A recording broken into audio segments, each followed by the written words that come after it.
Chapter 4. The Silver Empire. Part 1. The Man Who Counted Everything. David Merchant didn't believe in God. He believed in numbers. Numbers didn't lie. Numbers didn't have agendas. Numbers were pure information, stripped of sentiment and ideology and all the messy human emotions that got in the way of clear thinking. David had built his empire on numbers. Merchant Financial Group. $43 billion in assets under management, offices in 17 cities, 214 employees, each one selected for their ability to see past the human noise and focus on the mathematical reality of value. He'd started with nothing, absolutely nothing. Born in Gary, Indiana, to a mother who cleaned houses and a father who drank away whatever money she brought home. Raised in a 2-bedroom apartment that always smelled like mildew and cigarette smoke, wore the same 3 outfits to school, rotated and re-washed until the fabric was thin enough to see through. The other kids had mocked him, called him poor white trash, said he'd never amount to anything. David had proved them wrong through the only weapon available to a poor kid with no connections: intelligence. He'd studied obsessively, perfect grades, perfect test scores, full scholarship to Northwestern, MBA from Wharton, first job at Goldman Sachs, where he'd made his first million by age 27 by seeing patterns in the mortgage-backed securities market that everyone else missed. He'd seen the 2008 crash coming and had shorted the housing market 6 months before it collapsed, made $47 million while the rest of the world burned. Some people called that immoral. David called it mathematics. The market was overvalued. The fundamentals didn't support the prices. Anyone paying attention could see it. He'd just been paying better attention than most. Now, at 46, David Merchant sat in his corner office on the 52nd floor of a building that bore his name, looking out over a city that ran on money he helped circulate, and felt nothing. Not satisfaction, not pride, not joy, just the mild interest of someone watching a complex system operate according to predictable rules. His assistant knocked. "Mr. Merchant, your 3 o'clock is here."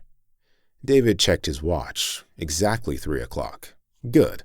He appreciated punctuality. "Send them in." 3 people entered: his chief legal counsel, Elena Vasquez, his head of risk assessment, Robert Chen, and someone David didn't recognize, a younger woman with sharp eyes and a data analyst's posture. "This is Dr. Yuki Tanaka," Elena said. "We brought her in as a consultant on the anomaly we discussed." David gestured for them to sit. "Explain." Robert opened his tablet and pulled up a series of graphs. "We've been tracking municipal bond performance across 17 cities, standard portfolio monitoring, and we're seeing unusual patterns." "Define unusual." "Default rates are declining, not dramatically but consistently, across multiple municipalities, across multiple sectors, tax collection improving, court fees up, compliance with payment plans increasing." David frowned. "That's good news. Why are we meeting about it?" "Because we can't explain it," Elena said. "There's no policy change, no economic shift, no demographic trend. The fundamentals haven't changed, but behavior has." Dr. Tanaka spoke up. Her voice was precise, academic. "I've been analyzing the data for 3 weeks. The pattern is real and statistically significant, but it doesn't correlate with any of the traditional variables we use to predict municipal financial health." "What does it correlate with?" David asked. Yuki hesitated. "This is where it gets strange." David didn't like strange. Strange meant variables he hadn't accounted for. "Show me."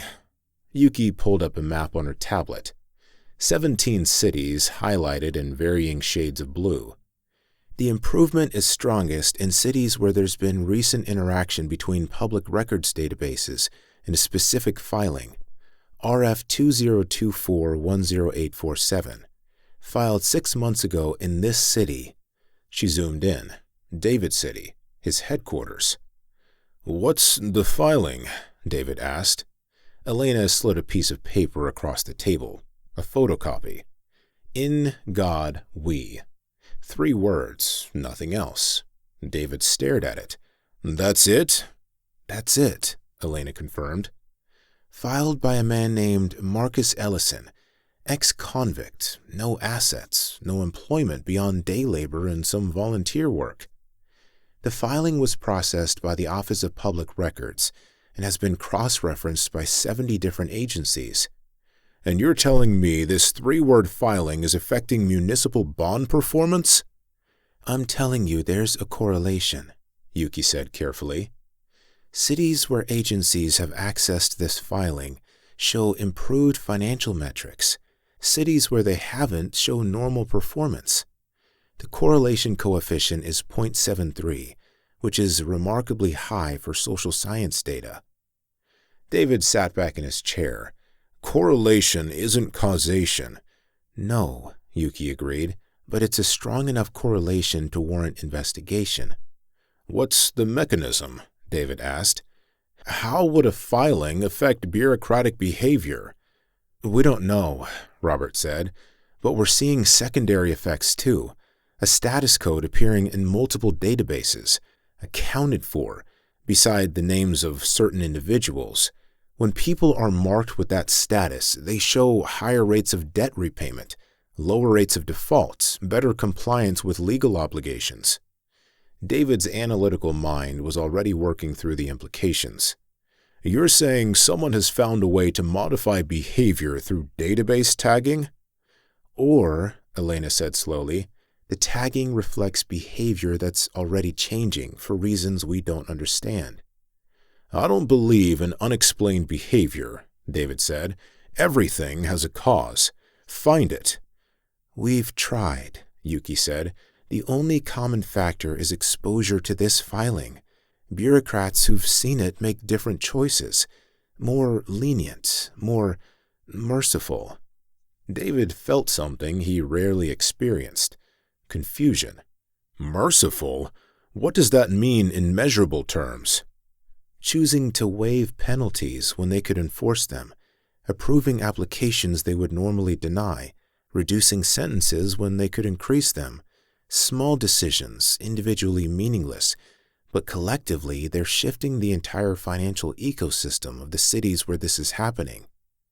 David looked at the paper again. "In God, we." "What does it mean?" he asked. "We don't know," Elena said. "It's incomplete, a sentence fragment." "Has anyone asked Ellison what it means?" "Yes, his answer is consistently unhelpful. He says he's bearing witness to a truth, that he filed it so it would be on record." "On record for what?" "He won't say, or can't say, or doesn't know himself." David stood and walked to his window, looked out over the city, billions of dollars moving through it daily. Transactions, trades, transfers, all of it quantifiable, measurable, predictable. Except now there was a variable he couldn't measure. Someone, some nobody ex-con, had introduced something into the system that was changing how it operated, and David couldn't see the mechanism. That was intolerable. "I want everything on Marcus Ellison," David said. "Employment history, criminal record, known associates, financial transactions, everything. I want to know who he is and what he's actually doing." "Already compiled," Elena said, sliding another folder across the table. "There's not much. He lives like a ghost. No bank account, no credit cards, cash economy only. Rents a room week by week, works construction under the table, teaches literacy at a community center for free. No assets, no debts, no footprint." "Everybody has a footprint," David said. "Not him. He exists in the official records, parole, work permits, background checks, but he doesn't participate in the financial system at all. No loans, no investments, no purchases over $50. He's completely invisible to the economy." David opened the folder, looked at Marcus Ellison's parole photo, a black man in his 30s, looking at the camera with eyes that seemed older than his face. Something about those eyes unsettled David, though he couldn't articulate why. "What does he want?" David asked. "That's the question we can't answer," Robert said. "He's not asking for anything, not selling anything, not building a following. He just filed a document and continues living his life like nothing happened." "But something is happening," Yuki said. "The ripple effects are real." David closed the folder, made a decision. "Set up a meeting." "With Ellison?" Elena looked surprised. "Yes, I want to understand what he's doing. There's a mechanism here, a leverage point. Find it." "And if there isn't one?" Robert asked. David looked at him coldly. "Everything has a mechanism. Human behavior is predictable. It responds to incentives. Find his incentive, and we find the leverage." After they left, David sat alone in his office and thought about faith.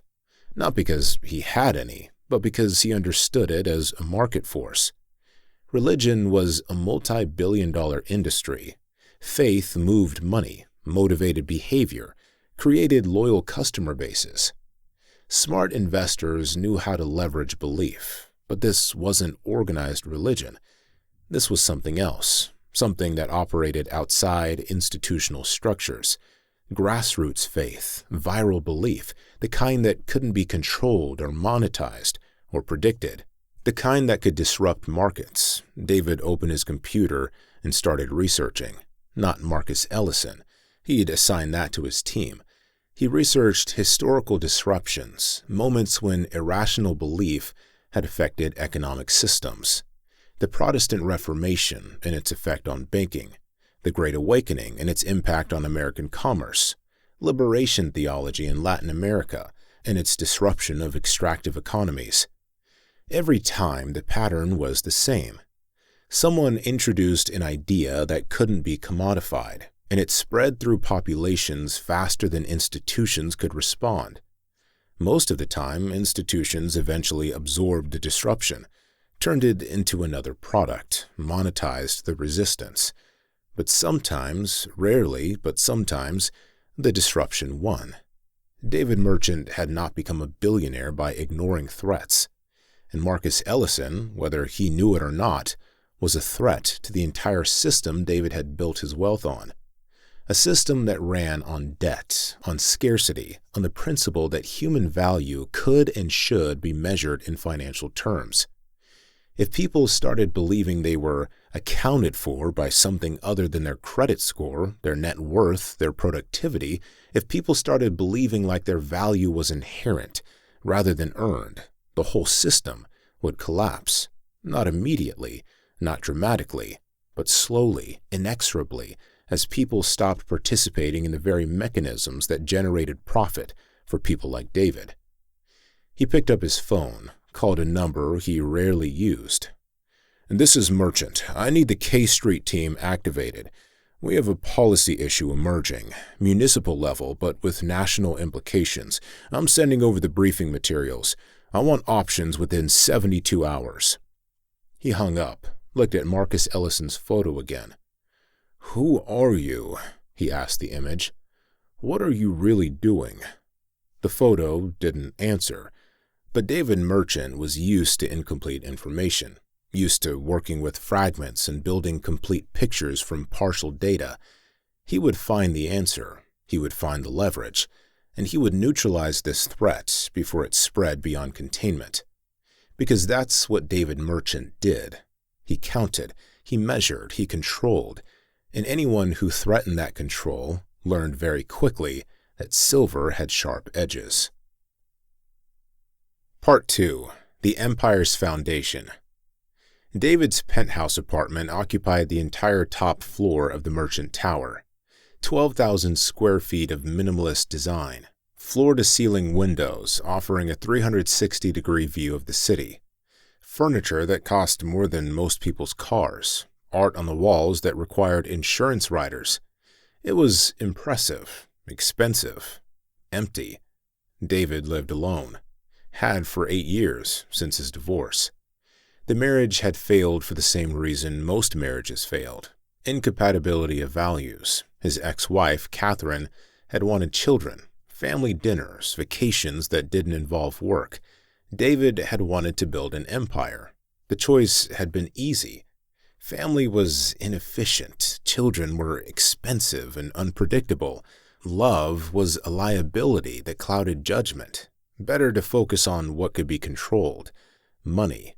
He poured himself a scotch, Macallan 25, because he could afford it, and stood at his window looking out over the city.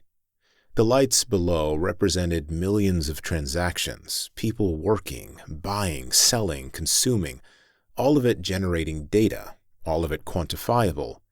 David had built his wealth on understanding one fundamental truth: everything has a price, not just material things, everything. Loyalty had a price, integrity had a price, even love had a price. People just pretended it didn't, because acknowledging it felt crass. But David had learned early that sentiment was a luxury of the comfortable. When you grew up poor, you learned quickly that everything was transactional. His mother's love, conditional on his good behavior, his achievements, his ability to stay out of trouble. His father's presence, conditional on alcohol availability and mood. His teacher's attention, conditional on performance metrics and test scores. The entire world had taught him that value was earned, not given. That you were worth what you could produce, what you could offer, what you could trade. And David had internalized that lesson so completely that he'd built an entire financial empire on it. Merchant Financial Group specialized in extractive investments, debt acquisition, distressed assets, foreclosures, bankruptcy proceedings. They bought debt for pennies on the dollar and collected on it aggressively. They purchased failed businesses and stripped them for parts. They invested in for-profit prisons and private probation services and payday loan operations. All of it legal, all of it profitable, all of it predicated on the assumption that human value could be measured in financial terms, and that those who failed to measure up deserved their fate.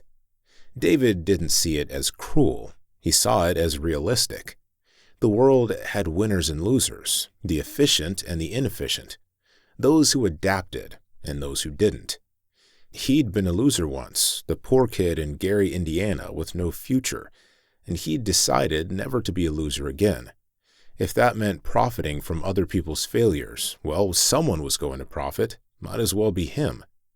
His phone buzzed. Text from Elena. Meeting with Ellison scheduled for Thursday, 2:00 p.m.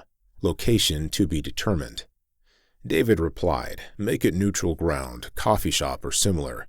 I want him comfortable." He wanted to see how Marcus Ellison operated in an unstructured environment. Whether he was a true believer or a con artist, whether he was naive or strategic. Everyone had an angle. Everyone wanted something. David just had to find out what Marcus wanted, and then he'd use it. Part 3. The Inner Circle. Thursday morning, David convened his core team. Not the full executive board, just the 5 people who actually ran things while the board pretended to provide oversight. Elena Vasquez, chief legal counsel, former federal who'd gone private sector when she'd realized she could make 10 times the salary defending the people she used to prosecute. Robert Chen, head of risk assessment, MIT PhD, formerly with the NSA, where he'd developed algorithms for predicting terrorist behavior. Now he predicted market behavior with the same tools. Margaret Stone, head of acquisitions. She was the one who found the distressed assets, the failing businesses, the vulnerable debtors, ruthlessly efficient at identifying weakness. Trevor Williams, head of lobbying and government relations. Former congressional staffer who knew exactly which politicians could be bought and for how much. And Yuki Tanaka, the data scientist they had brought in as a consultant and were now keeping on retainer because her analysis was too valuable to lose. They met in David's private conference room. No recording, no minutes, just the kind of conversation that never happened officially. "I'm meeting with Ellison this afternoon," David said. "I want to understand him before I decide how to respond. What have we learned?" Margaret spoke first. "He has no obvious vulnerabilities, no debt, no assets, no dependence, nothing to leverage." "Everyone has vulnerabilities," David said. "Not him. He lives on maybe $15,000 a year, rents a room for $1,200 a month, cash, eats cheap, doesn't own a car, no phone beyond a prepaid burner, no interest presence, no social media. He's optimized for poverty in a way that makes him immune to financial pressure." Trevor leaned forward. "What about legal pressure? He's on parole. We could potentially—" "No," David interrupted. "Too obvious, too aggressive. I don't want him to see us as a threat. Not yet." "Then what's the play?" Trevor asked. David looked at Yuki. "You've been tracking the spread. What's the mechanism? How is this filing changing behavior?" Yuki pulled up her latest analysis on the screen. "It's not the filing itself, it's what the filing represents. The bureaucrats who encounter it aren't responding to the document. They're responding to the idea embedded in it." "Which is?" "That human value exists independent of productivity or merit. That people can be accounted for without earning it." "Grace," Elena said quietly. "Yes," Yuki confirmed. "The theological concept of unearned value, and it's spreading like a virus through the bureaucratic system because it offers something people are desperate for, release from the pressure to constantly justify their experience." David felt cold. "You're saying people want to believe they don't have to earn their worth?" "I'm saying people are exhausted," Yuki said. "They're tired of performing, tired of competing, tired of being measured and found wanting. This idea that they're valuable just because they exist is appealing on a deep psychological level."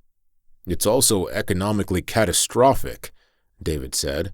"Our entire system runs on scarcity and competition, on people striving to be worth more, to earn more, to have more. If they stop believing their value is tied to their productivity, they stop participating in the mechanisms that drive growth." "Exactly," Robert said. "This is an ideological threat masquerading as a bureaucratic glitch." Margaret frowned. "But it's not hurting our bottom line. Yet, municipal bonds are performing better. Default rates down, collections up. If anything, it's helping." "Short term," David said. "But look deeper. Why are people paying their debts? Because they're being coerced? Or because they're choosing to out of some sense that they've been accounted for and owe something back?" "Does the motivation matter if the outcome is the same?" Margaret asked. "Yes," David said sharply. "Because coercion scales, voluntary compliance doesn't. Right now, people are choosing to participate because they feel grateful, but gratitude is unstable. It's not a reliable market driver. We need people to participate because they have to, because they'll lose everything if they don't. That's the foundation of debt-based economics." Trevor nodded slowly. "You're saying this grace concept undermines the leverage we use to extract value?" "I'm saying," David replied, "that if people start believing they're valuable whether or not they produce, whether or not they consume, whether or not they participate in our system, then the system collapses, because it only works if people are desperate enough to accept our terms." Silence in the room. Elena spoke carefully. "You're talking about preserving inequality." "I'm talking about preserving reality," David shot back. "Resources are finite. Value is relative. Someone has to win and someone has to lose. That's not cruelty. That's mathematics." "But what if the mathematics is based on a false premise?" Yuki asked quietly. David turned to her. "Explain." "What if value isn't zero-sum? What if the assumption that someone has to lose for someone else to win is wrong?" "That's fantasy," David said. "That's utopian thinking divorced from scarcity." "Is it?" Yuki challenged. "Or is scarcity itself partially artificial, manufactured to maintain the system that benefits people like us?" David stared at her. "Are you questioning your assignment?" Yuki met his eyes. "I'm questioning my analysis, because the data suggests that when people feel accounted for, they actually contribute more. They're more productive, more cooperative, more innovative. The zero-sum assumption might be limiting growth, not enabling it." "Then why does every successful economy in history run on competition and scarcity?" David demanded. "Because every successful economy in history has been built by people like you," Yuki said. "People who benefit from the current structure and have no incentive to question it." The room was very quiet. David felt anger rising, not at Yuki's words, but at the discomfort they created. He'd built his entire identity on the premise that he'd won fairly, that he'd succeeded because he was smarter, harder working, more rational than the people who failed. The idea that the game itself might be rigged, that his success might be partially due to arbitrary rules rather than pure merit, was intolerable. "I didn't rig anything," David said coldly. "I played by the rules and won." "You played by the rules you benefited from," Yuki said. "That's not the same as fair." Margaret cleared her throat. "This is getting philosophical. Can we focus on the practical question? What do we do about Marcus Ellison?" David forced himself to focus. "We find his leverage. Everyone wants something. Everyone has a price. He's no different." "And if he is different?" Elena asked. "Then we make him irrelevant," David said. "We discredit the idea. We show that grace economics don't scale. We demonstrate that systems built on sentiment collapse under real-world pressure." "How?" Trevor asked. David smiled. It wasn't a warm smile. "By accelerating the extraction. If this accounted-for idea spreads, people will feel secure, generous, willing to forgive debt, waive fees, extend mercy. We let them. We encourage it even. We praise it publicly while privately buying up the debt they forgive. And when the system they're building proves unsustainable, which it will, we'll be positioned to acquire everything at discount prices." "That's predatory," Elena said. "That's business," David corrected. "They want to believe in grace? Fine, let them.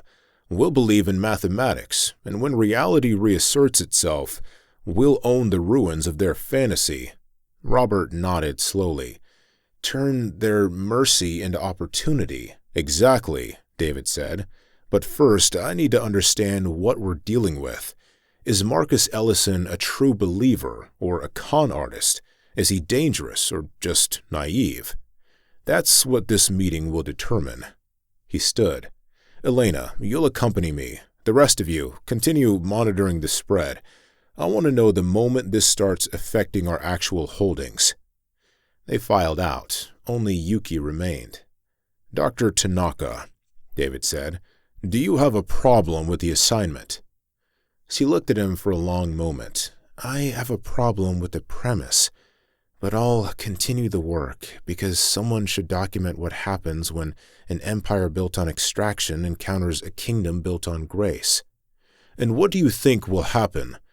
"I don't know," Yuki said, "but I know the data will show us. Numbers don't lie, even when they prove things we don't want to believe."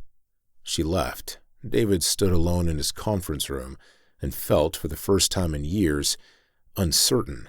Not about his abilities, not about his wealth, but about something deeper, about whether the foundation he'd built his entire life on was solid, or just another shared delusion, about whether he was a winner or just someone who'd gotten lucky in a game that was rigged from the start, about whether Marcus Ellison was a threat to his empire, or a mirror showing him what he'd become. David shook off the thoughts, weakness, sentiment, distraction. He had a meeting to prepare for, and an empire to protect. Part 4. The Meeting. The coffee shop was in a neighborhood David never visited. Working class, immigrant-owned businesses, bodegas and check-cashing stores, and churches with hand-painted signs. The kind of place where people lived paycheck to paycheck, and didn't invest in stock markets because they were too busy surviving.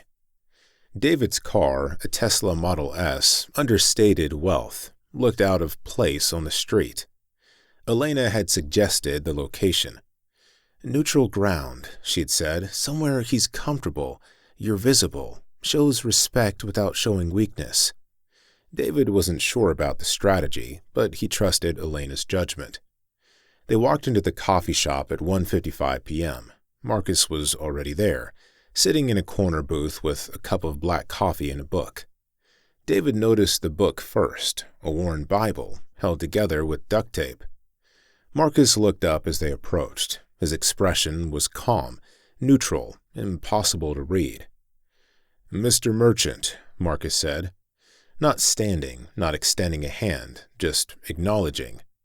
David sat across from him. Elena slid in beside David. "Thank you for meeting with us," David said. "Wasn't planning on it," Marcus replied, "but God said yes, so here I am." David filed that away, religious language, casually deployed, claiming divine guidance without irony. "I wanted to ask you about your filing," David said, "the document you submitted to the Office of Public Records." "I figured," Marcus said. "Can you explain what it means?" "It means what it says, in God we." "But it's incomplete." "Yes. Why?" Marcus looked at him with those too old eyes. "Because the completion isn't mine to write." David felt a flicker of irritation. "That's not an answer. It's the only answer I have," Marcus said. "I filed a witness, a testimony. What happens with it isn't up to me." Elena leaned forward. "Mr. Ellison, we've been tracking unusual patterns in municipal systems, patterns that correlate with access to your filing. Are you aware of this?" "I've heard things," Marcus said. "Are you trying to affect policy?" Elena asked. "Change how bureaucracies operate?" "No, ma'am. I'm just bearing witness." "To what?" David demanded. "To the truth that people are valuable whether or not the system recognizes it. That worth isn't earned, that there's a foundation beneath all the measuring and counting that the measuring and counting can't see." David leaned back. "You're talking about grace. I'm talking about gold," Marcus said. "The thing silver rests on, but can't quantify." "And you think this changes things, that 3 words on a piece of paper can shift how the world works?" "I don't think anything," Marcus said calmly. "I just know what I was shown." "Shown by whom?" "God." David laughed, couldn't help it. "You expect me to believe God is using bureaucratic filing systems to communicate?" "I expect you to believe whatever you want," Marcus said. "My job isn't to convince you, it's to testify." Elena interjected. "Mr. Ellison, do you understand the economic implications of what you're proposing? If people stop believing their value is tied to productivity, then they might start believing that their value is inherent," Marcus finished. "Yes, ma'am, that's the point." "That's economically catastrophic," David said. "For whom?" Marcus asked quietly. The question hung in the air. David felt his jaw tighten. "For everyone. The system runs on incentives. People work because they have to. They produce because they need to. Take away that pressure and productivity collapses." "Or," Marcus said, "people might work because they want to, produce because they find meaning in it, create because it's their nature, not their obligation." "That's naive," David said. "Maybe," Marcus agreed. "But what's naive about your view is thinking that people only move because they're afraid, that fear is the only reliable motivator, that scarcity is natural rather than manufactured." "Scarcity is mathematical," David said sharply. "Resources are finite. Some resources," Marcus said, "but others, love, creativity, purpose, dignity, those multiply when shared. Those aren't scarce. They're abundant. We just pretend they're scarce to maintain control." David felt his control slipping. This wasn't going how he'd planned. He'd expected a hustler or a fanatic or an idealist he could dismiss. Instead, he was facing someone who spoke with the quiet certainty of someone who'd seen something David hadn't. "What do you want?" David asked bluntly. "Everyone wants something. Money? Influence? Recognition? What's your angle?" Marcus smiled, not mockingly, sadly. "I don't want anything from you, Mr. Merchant. I'm not running a con. I'm not building a movement. I'm not asking for followers or donations or power." "Then what are you doing?" "Living," Marcus said. "Just living according to what I know is true, and testifying so it's on record when the system finally has to face it." "Face what?" "That silver can't sustain itself without gold.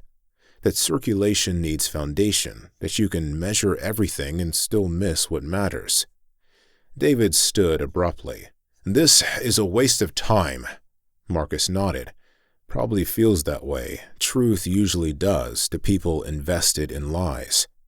David stopped, turned back. "What lies?" "That you earned your wealth through pure merit, that the system is fair, that your success isn't built on other people's exploitation, that you're winning because you're better, not because the game is rigged in your favor." David felt fury rising. "I came from nothing. I built everything I have by playing a game designed to reward people like you and punish people like me," Marcus interrupted gently. "The rules weren't neutral, Mr. Merchant. They never are. You just benefited from them, so you never questioned them." "And you think you can change the rules? You think your little filing is going to overturn the entire economic system?" "No," Marcus said. "I think God is going to do that. I'm just the witness." David leaned on the table. "Let me tell you something about God. God doesn't exist. There's no cosmic arbiter, no divine justice, just mathematics and chance, and people fighting over finite resources. You want to believe you're special, that you've been chosen for some great purpose? Fine, believe it. But don't expect the world to change because you filed a piece of paper with a prayer on it." Marcus looked at him with something that might have been pity. "Mr. Merchant," he said quietly, "you're the most desperate person I've ever met. You have everything, and you're starving. You've won every game, and you're still terrified of losing. You've counted everything and can't account for yourself." David felt something crack inside. "I'm done here," he said. He walked out. Elena followed. In the car, David sat in silence, hands gripping the steering wheel. Elena spoke carefully. "He's not what we expected." "No," David said. "He's worse. He actually believes it." "Does that make him more dangerous or less?" David started the engine. "More, much more. Because you can't buy a true believer. You can't threaten them. You can't negotiate with them. All you can do is destroy them." "Are we going to do that?" David pulled into traffic. "We're going to try." Part 5. The Empire Responds. Back in his office, David convened an emergency meeting. "I want options," he said. "Legal, political, economic. How do we contain this?" Trevor spoke first. "We could pressure the city to review their filing procedures, argue that accepting incomplete documents creates legal vulnerabilities, get RF 20241087 invalidated." "And that draws attention to it," Elena countered. "Right now, most people don't know it exists. Start a legal battle and it becomes news. We create the very visibility we're trying to prevent." "What about discrediting Ellison?" Margaret suggested. "He's an ex-con. We leak his record, frame him as a criminal exploiting the system." "Backfires," Robert said. "Makes him a martyr, the reformed criminal challenging the corrupt system. We hand him a narrative." "Then what?" David demanded. Yuki, who'd been silent, spoke up. "We could try to understand it instead of fighting it." Everyone turned to look at her. "Explain," David said. The data shows that the accounted for concept improves outcomes. People are more productive, more compliant, more engaged when they feel recognized beyond their utility.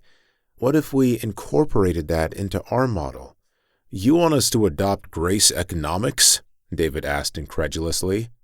I want us to acknowledge that human psychology responds to recognition as well as coercion. We're leaving value on the table by ignoring the 30%. The 30% doesn't generate profit, David said. Not directly, Yuki agreed, but it enables the 70% to function more efficiently. It's the foundation, not the product. David shook his head. This isn't philosophy hour. I need practical responses to a practical threat. Then here's practical, Yuki said. Fighting this makes it stronger. Suppressing it creates resistance. The smart play is to absorb it, acknowledge the insight, incorporate the language, but maintain control of the implementation. Trevor nodded slowly. Corporate social responsibility language. We start talking about stakeholder value and holistic worth assessment. We appropriate the vocabulary while keeping the power structure intact. Exactly, Yuki said. We don't fight the idea, we commodify it. David considered. How? We launch an initiative, Trevor said, warming to it. The Merchant Foundation for Economic Dignity. We fund studies on unmeasured value. We give grants to organizations working on human-centered economics. We host conferences on grace-based capitalism. We turn it into another product, Margaret said, understanding dawning. Another market. We make Marcus Ellison's revelation into a TED Talk, Trevor continued. We monetize the resistance to monetization. David felt the pieces clicking into place. We become the authority on what accounted for means. We define it in terms that preserve our system while appearing to challenge it. Yes, Yuki said quietly. You absorb the profit into the empire. Can it work? David asked. It always has before, Trevor said. Every revolutionary idea eventually gets commodified. Every resistance movement eventually gets turned into a brand. This is no different. But David wasn't so sure, because Marcus Ellison hadn't seemed like someone who could be absorbed. He'd seemed like someone who would rather disappear than be co-opted. Start planning it, David said, but quietly. I want the infrastructure in place before we launch. And keep monitoring Ellison. I want to know if he starts building an actual organization. He won't, Yuki said. How do you know? Because he doesn't want to build anything. He just wants to witness. That's what makes him so dangerous. He's not trying to win, so there's nothing to compete with. David dismissed them, sat alone in his office as the sun set over the city. He thought about Marcus's words, "You have everything and you're starving." It wasn't true. Couldn't be true. He'd won. He'd succeeded. He had wealth beyond measure. But as David sat in his empty office, in his empty penthouse, in his carefully constructed empire of silver, he felt something he refused to name. Hunger. Not for more money, not for more success, for something he couldn't quantify, something he'd spent his entire life denying existed. David pushed the feeling away. Feelings were inefficient. Numbers were real. And he had an empire to protect from a man who claimed to have nothing but somehow threatened everything. Part 6. The Foundation Cracks. Over the next month, David implemented the plan. The Merchant Foundation for Economic Dignity launched with a $10 million initial commitment, press releases, media coverage, a website with sophisticated branding. They funded academic studies on non-monetary value systems, hosted symposiums on inclusive capitalism, published white papers on human-centered finance, all of it designed to absorb and control the conversation around what Marcus had started. The response was immediate and enthusiastic. Think tanks praised Merchant's vision. Politicians cited him as an example of enlightened capitalism. Business schools invited him to speak. Within 6 weeks, David Merchant had successfully positioned himself as a thought leader on economic dignity. The irony wasn't lost on him, but what surprised him was the effect on his employees. People started working differently, more collaboratively, more creatively, with more genuine engagement than the fear-based motivation he'd always relied on. Productivity actually increased. Yuki's data proved it. When people felt accounted for, they contributed more. David should have been pleased. Higher output, lower turnover, better morale. All the metrics moved in the right direction. But he felt uneasy because the mechanism wasn't fear anymore. It was something else, something he couldn't control. One evening, his executive assistant, a woman named Keisha who'd been with him for 6 years, knocked on his office door. "Mr. Merchant, can I talk to you?" "What is it?" She hesitated. "I wanted to thank you for the foundation, for acknowledging that people have value beyond their productivity." David looked at her, really looked at her for the first time in years. Keisha was 42, single mother, 2 kids, worked 50-hour weeks and never complained. Efficient, competent, and visible. "You're welcome," David said automatically.